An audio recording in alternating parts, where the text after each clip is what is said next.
Scale scale বা ruler ruler ছোটোখাটো দৈর্ঘ্য মাপার জন্য মিটার স্কেল ব্যবহার করা হয়। তোমরা সবাই নিশ্চয়ই মিটার স্কেল দেখেছো।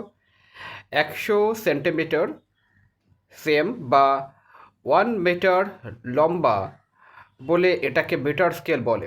যেহেতু এখনও অনেক জায়গায় ইঞ্চি ফুট প্রচলিত আছে, মার্কিন যুক্তরাষ্ট্র একটি উদাহরণ দেশ, সেহেতু মিটার স্কেলের অন্য পাশে প্রায় সব সময় ইঞ্চিতেও দাগ কাটা থাকে। 1 ইঞ্চি 2.54 সেন্টিমিটারের সমান।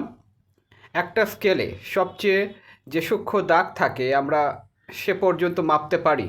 মিটার স্কেল সাধারণত মিলিমিটার পর্যন্ত ভাগ করা থাকে, তাই সেই স্কেল ব্যবহার করে আমরা কোনো কিছুর দৈর্ঘ্য মিলিমিটার পর্যন্ত মাপতে পারি। অর্থাৎ আমরা যদি বলি কোনো কিছুর দৈর্ঘ্য 0.364 মিটার, তার অর্থ দৈর্ঘ্যটি হচ্ছে 36 সেন্টিমিটার এবং 4 মিলিমিটার।